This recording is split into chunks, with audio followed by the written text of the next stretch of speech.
Hello, everybody. Welcome to episode 183 of Optimal Living Advice, the podcast where we take any questions you might have about the many struggles of life and get them answered for you here on the show.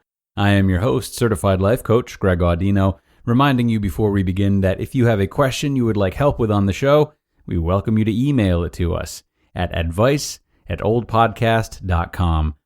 Now, it is so great to have you guys here today for an episode that will hopefully shine some light on how to understand the challenges others face and why they put the same challenges on other people, and perhaps most importantly, how to help them make good changes for themselves.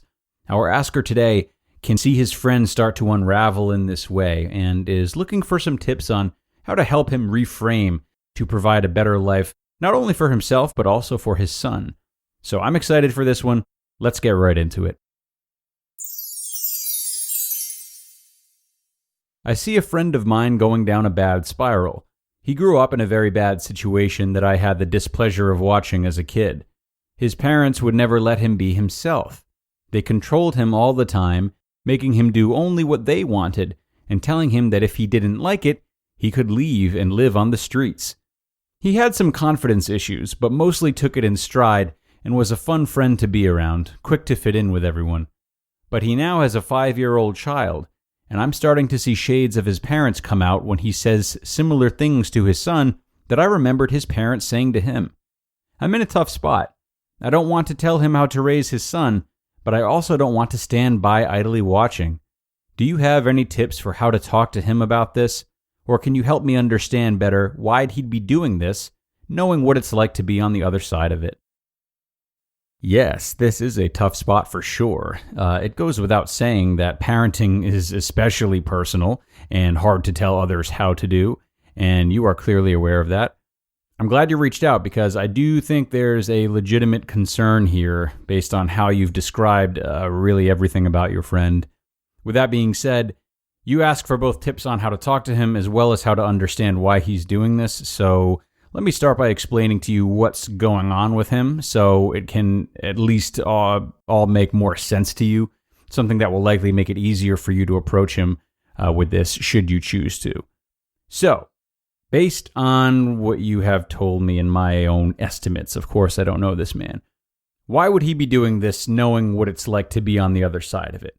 Well, even though he was raised the same way as he's raising his son, he doesn't know what it's like to be on the other side of it because this flow of having one's own desires suppressed has been normal to him since before he was even old enough to understand the extent to which it was happening. Now, we're all raised like this to different degrees. We are all taught to withhold parts of ourselves, many of our inner desires, for the sake of retaining a sense of normality, functionality, and power in the outside world. Now, for most of us, basic desires are stifled, right? These include, but are not limited to, trying to mate with every single person we're attracted to, stealing anything we see that we would like for ourselves, or physically assaulting people who cross us even a little bit. As a result, many of us go on to hate these urges within ourselves when they do come up, because we submit to this ideology, relying on our caretakers to guide us in the right direction in terms of what we should express and what we shouldn't. But, depending on how we're raised, restrictions can stretch far beyond these base instincts and into much less consequential behavior, as is the case with your friend. I'm talking about parents who don't let their kids wear t-shirts, only button-downs and polos. They don't let them sing because they insist it will never get them anywhere and it's annoying to listen to. So, kids are put in the habit of holding back and filtering their behavior to fit the outer world.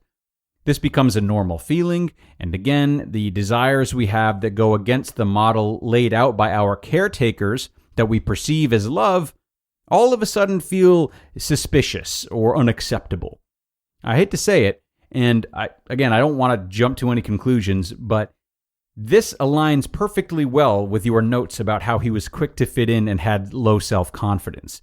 Of course he's quick to fit in and assimilate to others rather than being steadfast within his own path, aka self-confident. Why wouldn't this be the case?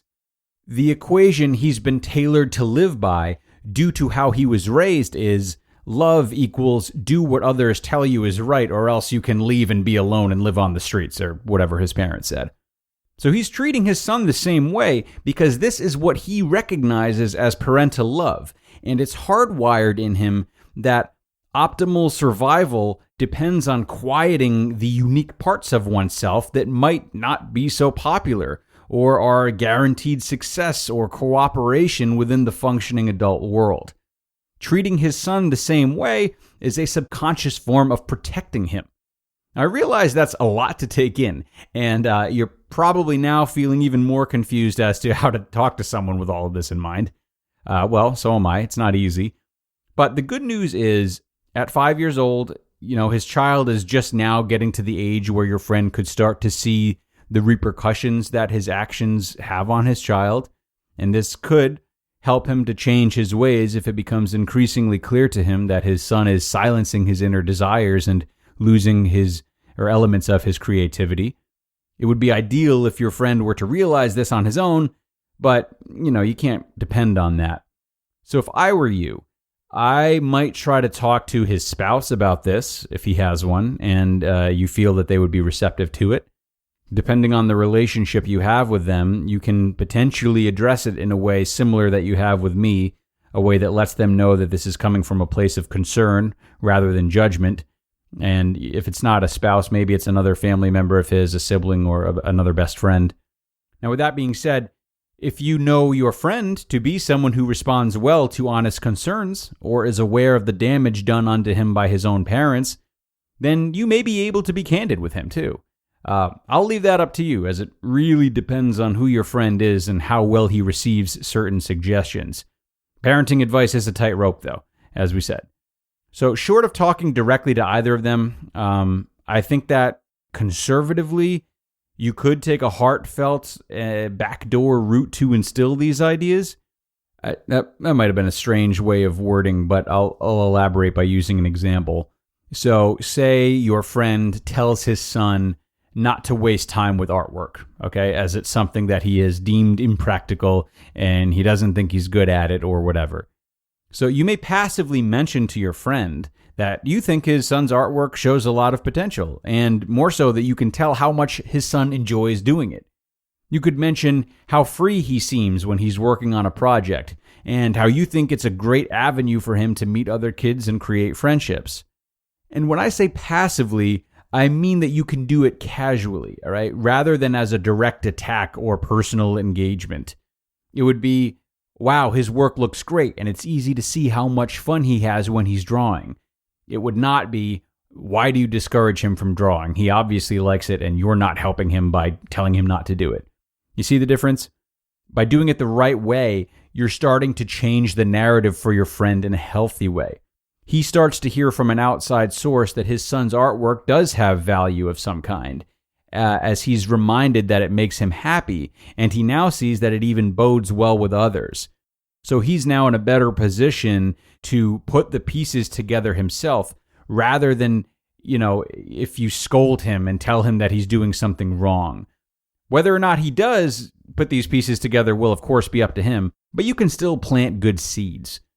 Now, this is not meant as a means of manipulating your friend, but rather showing him through your actions that there is space for all kinds of people and pursuits in the world in spite of what he has believed up to this point.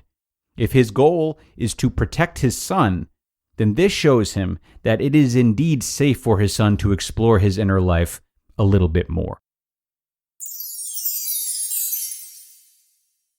Now, everyone, obviously mindfulness is a big part of making OLA happen, and that's why I decided to try the newest mindfulness product around called Newcom. Whether you're just starting your mindfulness practice or if you've been meditating for years, Newcom will allow you to make the most out of mindfulness sessions by shifting you into the calming brainwave states of meditation and slowing breathing to a pace that trained monks strive for. I have really enjoyed Newcom's unique process, and I love that it supplements other mindfulness strategies. It's got 3 non-invasive and non-pharmaceutical items that are very easy to use, whether it's before bed, on your work break, on a plane, or anywhere else really, which I really like because my schedule can be a little unpredictable. So it's just nice knowing I can always stay consistent with it. So do what I did, own the day with Newcom, and make 2021 the year that you become more mindful. We have a special link set up specifically for our listeners. Go to olanewcom.com and get 50% off your 30-day subscription of Newcom and their money-back guarantee. That's olanewcalm.com. olanewcalm.com. To the man who sent this in, thank you so much for sending this question in and sparking what I felt was a particularly important episode. Though we only talked about one example today, it is my hope that all of you are able to connect the dots and see not only how easy it is to perpetuate these patterns and treat others how we've been treated, but also that you can get an idea for just how vast this landscape is and the countless ways in which we can silence parts of ourselves and others. We can have restrictions put on us regarding one idea or one aspect of life, or many ideas and many aspects of life. So take this opportunity now to question how blindly you may have followed those who molded who you are, and how you can confront these limitations within yourself and let yourself breathe more, and how you can harvest that same openness in the lives of those that you may have influence over. That is going to do it for today in a very dense episode. I really appreciate you guys being here with me and supporting the show. Wishing all of you a wonderful rest of your day, and of course, inviting you back for more in the next episode, where we will tackle another question. Take care, everyone.